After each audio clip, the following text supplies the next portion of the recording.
साहब यहाँ पर आ गए और मुसलमानों की पहली पसंद बन गए तो क्या होगा? आप भी सोचिए क्या होगा। क्या होगा? इंशाअल्लाह चीफ मिनिस्टर ना सही, उप मुख्यमंत्री आपका होगा, मुस्लिम समाज से होगा। यही वजह है कि पूरा का पूरा मीडिया मैनेजमेंट के साथ इस वक्त यूट्यूब मैनेजमेंट भी पूरी की पूरी लगा दिया है ओवैसी के पीछे, के बस ओवैसी के पीछे रोटियां सेको, ओवैसी को बदनाम करो, ओवैसी पे रोटियां सेको, ओवैसी को बी टीम, सी टीम, डी टीम बताओ। आप बताइए, जब बंदा कोई पार्टी बनाता है, क्यों बनाता है? ओवैसी साहब ने अगर कोई पार्टी बनाई और जो नेशनल पार्टी बन गई, तो क्या ओवैसी साहब ने घुइयां छिलने के लिए बनाई थी कि जी वो हैदराबाद के शेर बन के रहेंगे, वो उत्तर प्रदेश में नहीं आएंगे, वो बंगाल नहीं जाएंगे, वो बिहार नहीं जाएंगे, वो दिल्ली नहीं जाएंगे, और जहां से वो जाएंगे वहां पर हम उनको आरएसएस का एजेंट बता देंगे, मोदी जी की बी टीम बता देंगे। तो भाइयों और बहनों, इस चीज को आप समझिए। मैं ना ओवैसी साहब की तारीफ कर रही हूँ, ना मैं कांग्रेस की तारीफ कर रही हूँ, ना मैं अखिलेश की बुराई कर रही हूँ, ना मैं ममता जी को बुरा कह रही हूँ, ना मैं मायावती जी को बुरा कह रही हूँ। मैं आपके दिमागों में वो बता रही हूँ जो फतूर ये आपके दिमागों में भर रहे हैं कि Owaisi B team, Owaisi B team, Owaisi B team. अगर ओवैसी साहब संवैधानिक तरीके से कोई बात करते हैं, आप हमेशा देखिए कोई भी भारत में मॉब लिंचिंग होती है, सबसे पहला स्टेटमेंट कौन देता है? ओवैसी साहब देते हैं। कोई भी गलत कानून पास होता है, सबसे ज्यादा चीखम चिल्ली कौन मचाता है? ओवैसी साहब मचाते हैं। कोई भी कुछ चीज होती है पार्लियामेंट में, उस इशू को कौन लेकर जाता है? ओवैसी साहब लेकर जाते हैं। आप बताइए और कोई मुस्लिम नेता लेकर जाता है? अभी यहाँ पर दाढ़ी काटी गई, लोनी में मुसलमान आदमी की, अब्दुल समद नाम के आदमी की मॉब लिंचिंग करी गई। क्या मुलायम सिंह ने कुछ बोला? क्या अखिलेश ने कुछ बोला? क्या कांग्रेस ने कुछ बोला? क्या किसी मुस्लिम पर्सनल लॉ बोर्ड ने कुछ बोला? या किसी मुसलमान रहनुमा ने या मजहबी रहनुमा ने या हमारे धर्म गुरुओं ने कुछ बोला? किसने बयान दिया? सबसे पहले ओवैसी साहब ने कहा कि जय श्री राम के नारे लगाने वालों की गुंडागर्दी को बर्दाश्त नहीं करा जाएगा। अब मैं आपको और पीछे लेकर चलती हूँ। आपको याद होगा, मैं भी गई थी मेवात में, आसिफ नाम के लड़के की मॉब लिंचिंग हुई। मैं भी वहां गई थी। बहुत सारे लोगों ने मुझे वहां जाने से मना करा था, मत जाओ, तुम्हारी जान को खतरा है। तो वहां भी सबसे पहला स्टेटमेंट किसने दिया? वही बी टीम, आरएसएस के एजेंट ने मुसलमानों के फेवर में स्टेटमेंट दिया कि मुसलमानों पे इस तरह का जुल्म नहीं सहा जाएगा, इस तरह मॉब लिंचिंग नहीं सहा जाएगी। ओवैसी साहब तो बी टीम के थे।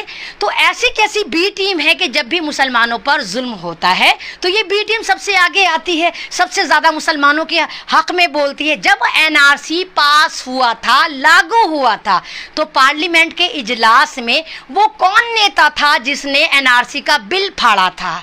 बताइए कौन नेता था? ओवैसी साहब थे, जिन्होंने बोला था जय भीम जय मीम, और ये कह के उन्होंने एनआरसी की कॉपियां फाड़ दी थी। 3 तलाकों का बिल पास होता है, पहले कांग्रेस उस पर स्टडी करती है और बिल्कुल लाकर लगा देती है। क्योंकि अगर आपको याद हो, शाहबानो केस था, शाहबानो को तलाक हो जाती है, उसका हस्बैंड दूसरी शादी कर लेता है, उस वक्त राजीव गांधी थे, और फिर 3 तलाकों का एक पूरा का पूरा कानून बना दिया जाता है और रख दिया जाता है सजा के कि जब हम देखेंगे उसको लागू कर देंगे। फिर बीजेपी सत्ता में आ जाती है और बीजेपी ये कानून लागू कर देती है। आप बताइए, क्या 3 तलाकों का कानून लागू होना चाहिए था? 3 तलाकों का कानून शायद आपको नहीं पता, मैं बताती हूँ क्या है। अगर आप, मेरा हस्बैंड, सपोज दैट मेरा हस्बैंड, मैं मुस्लिम समाज से, मुझे तलाक दे देता है और मैं पुलिस के पास जाती हूँ कि मेरे हस्बैंड ने मुझे तलाक दे दी, तो सरकार कहती है तुम्हें तलाक नहीं हुई और मेरे हस्बैंड को पकड़कर जेल में डाल देती है। कितने साल के लिए? 3 साल के लिए डाल देती है और कहती है जमानत भी नहीं होगी। अब 3 साल तक मेरे बच्चे मैं कहां पर पलेंगे? वो खर्चा भी मेरा शौहर देगा जिसको मैंने जेल में डलवा दिया। 3 साल बाद मेरा शौहर आता है और फिर सरकार कहती है कि नहीं, इसको तलाक नहीं हुई, ये बीवी तुम्हारी ही है। तो किस मर्द में ऐसा जिगरा होगा कि वो अपनी बीवी के साथ रहेगा जिसने उसको जलील करा और जेल की हवा खिलाई? उस एक तलाक पर पूरे 150 लोग डिस्टर्ब हुए, लड़की के घर वाले, लड़के के घर वाले, ननिहाल वाले, दधियाल वाले, खुद वो औरत और उसके बच्चे। तो मोदी जी ने मुसलमानों को ये गिफ्ट दिया था, 3 तलाकों के नाम पे मुसलमानों को बर्बाद करा था। मोदी जी को अगर बड़ा लेबर पेन आ रहा था बीजेपी को, तो बनाती कानून, बनाती जहेज पे कानून बनाती। जहेज में कितनी लड़कियां जलती हैं, कोई कानून नहीं बनाया। और अब ये जितने ड्रामेबाजी है, मॉब लिंचिंग के बारे में चल रहा है केस, क्या मॉब लिंचिंग में कोई कानून बना? कुछ नहीं बना। हम ना बीजेपी बीजेपी के खिलाफ हैं, ना हम कांग्रेस के खिलाफ हैं, ना हम अखिलेश के खिलाफ हैं, ना हम मायावती के खिलाफ हैं, ना हम ममता के खिलाफ हैं। मैं हमेशा हक का साथ देती हूँ, आपको अवेयर कराती हूँ कि आप दिमागों के ढक्कन खोलिए और देखिए आपके साथ कितना ज़बरदस्त षड्यंत्र करा जा रहा है। और ये तमाम लोग अब हिंदू बनकर एक ही प्लेटफॉर्म पर आकर चीखम चिल्ली बना रहे हैं। जो कल तक यादव होते थे, कल तक ठाकुर होते थे, कल तक दलित होते थे, कल तक आदिवासी होते थे, आज यही यूट्यूब पर आकर तमाम के तमाम हिंदू बन गए हैं और आपको बेवकूफ़ बना रहे हैं और इकलौते असदुद्दीन ओवैसी को टारगेट कर रहे हैं कि भाई ये बीजेपी का बंदा है और ये यूपी में 100 सीटों पर लड़ रहा है। कोई राजभर साहब भी हैं यूपी से, वो जो सन 2019 में बीजेपी के साथ थे, यानी वो बी टीम नहीं है जो बीजेपी के अंदर रहती है फिर बीजेपी को छोड़ देती है, तो ये दूध के धुले बन जाते हैं। असदुद्दीन ओवैसी जिन्होंने कभी बीजेपी के साथ गठबंधन भी नहीं करा, हमेशा अगर उनके फादर को कंगाल कर देखें कि उनके फादर का गठबंधन अगर कभी रहा तो कांग्रेस के साथ रहा, और आज उनको बी टीम किसका बताया जाता है? बीजेपी की।